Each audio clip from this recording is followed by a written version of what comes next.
अंजलि की होया तेनू? उठ जा। की होया? तू इत्थे क्यों सो रही सी? तेरी सेहत तां ठीक है ना? हाँ,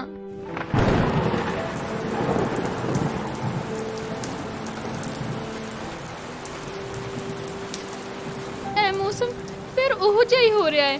देखो देखो मैनू बहुत डर लग रहा है। तू डर ना अंजलि, हुण साडे नाल की ही बुरा हो सकदा है। इस समय इन्नी तेज नींद दे विच कौन हो सकदा है? किते फिर कोई मुसीबत तां नहीं आने वाली? तुसी की सोच रहे हो? कुछ नहीं, मैं जाके देखदा हाँ कि दरवाजे ते इस समय कौन आया है। रुको, मैं वेखदी हाँ।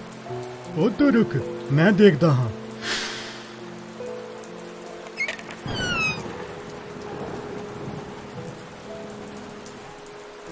माता जी तुसी? हाँ हाँ, किवें हो तुसी दोवें?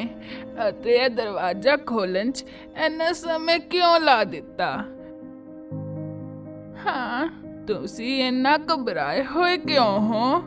ਅਸੀਂ ਡਰੇ ਹੋਏ ਸੀ ਦਾਦੀ ਕਿ ਸਾਡੇ ਉੱਤੇ ਕੋਈ ਨਵੀਂ ਮੁਸੀਬਤ ਤਾਂ ਨਹੀਂ ਆ ਗਈ। ਨਵੀਂ ਮੁਸੀਬਤ? ਇਸ ਦਾ ਮਤਲਬ ਇਹ ਹੈ ਕਿ ਤੁਸੀਂ ਕੋਈ ਪੁਰਾਣੀ ਮੁਸੀਬਤ ਨਾਲ ਲੜਦੇ ਪਏ ਹੋ। ਅਤੇ ਇਹ ਮੁੰਨਾ ਕਿੱਥੇ ਹੈ? ਕਿਤੇ ਦਿਖ ਨਹੀਂ ਰਿਹਾ। ਤੁਸੀਂ ਬੈਠੋ ਤਾਂ ਸਹੀ, ਅਸੀਂ ਤੁਹਾਨੂੰ ਸਾਰੀ ਗੱਲ ਦੱਸਦੇ ਹਾਂ।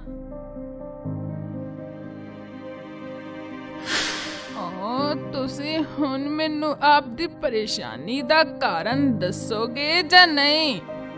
ਦਾਦੀ ਹੁਣ ਸਾਡਾ ਮੁੰਨਾ ਸਾਡੇ ਨਾਲ ਨਹੀਂ ਹੈ। ਉਹ ਪਿਛਲੇ 6 ਮਹੀਨਿਆਂ ਤੋਂ ਸਾਨੂੰ ਮਿਲ ਨਹੀਂ ਰਿਹਾ। ਉਹ ਕਿਤੇ ਖੋ ਗਿਆ ਹੈ। ਹਾਂਜੀ ਮਾਸੀ ਜੀ, ਅਸੀਂ ਆਪਣਾ ਬੱਚਾ ਖੋ ਦਿੱਤਾ। ਹੈਂ? ਕੀ ਇੰਨਾ ਸਭ ਹੋ ਗਿਆ ਅਤੇ ਤੁਸੀਂ ਮੈਨੂੰ ਹਲੇ ਤੱਕ ਕੁਝ ਦੱਸਿਆ ਵੀ ਨਹੀਂ ਹੈ? ਅਤੇ ਸ਼ਾਇਦ ਤੁਸੀਂ ਮੈਨੂੰ ਅੱਗੇ ਵੀ ਇਹਦੇ ਬਾਰੇ ਨਹੀਂ ਦੱਸਣਾ ਸੀ। ਹਾਂ, ਮਾਸੀ ਜੀ ਸਾਨੂੰ ਮਾਫ ਕਰ ਦਿਓ, ਅਸੀਂ ਤੁਹਾਨੂੰ ਤੰਗ ਨਹੀਂ ਕਰਨਾ ਚਾਹੁੰਦੇ ਸੀ।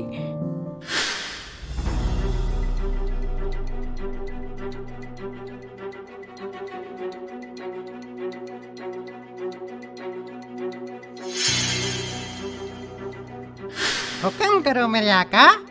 ਇਹ ਜਾਦੂਈ ਜੱਗ, ਆਪਾਂ ਨੂੰ ਪਰਮ ਅਤੇ ਅੰਜਲੀ ਦੀ ਮਦਦ ਕਰਨੀ ਹੋਊਗੀ। ਜੀ ਆਕਾ, ਦੱਸੋ ਮੈਂ ਇਹਨਾਂ ਦੀ ਅਤੇ ਤੁਹਾਡੀ ਕਿਵੇਂ ਮਦਦ ਕਰ ਸਕਦਾ ਹਾਂ?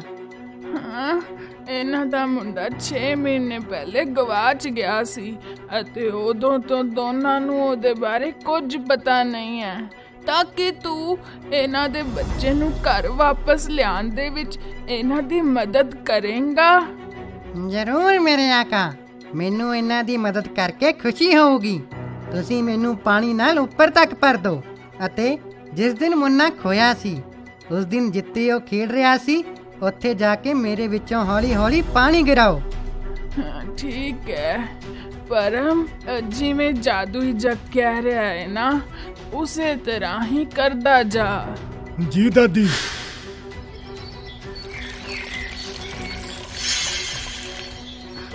ਸੰਭਲ ਕੇ। ਮਾਂ, ਪਾਪਾ, ਮੁੰਨਾ ਮੇਰਾ ਬੱਚਾ। ਦਾਦੀ ਤੁਹਾਡਾ ਬਹੁਤ ਬਹੁਤ ਧੰਨਵਾਦ। ਜੇ ਤੁਸੀਂ ਅੱਜ ਮੇਰੀ ਮਦਦ ਨਾ ਕਰਦੇ ਤਾਂ ਸਾਨੂੰ ਸਾਡਾ ਬੱਚਾ ਕਦੇ ਵੀ ਵਾਪਸ ਨਹੀਂ ਮਿਲਦਾ।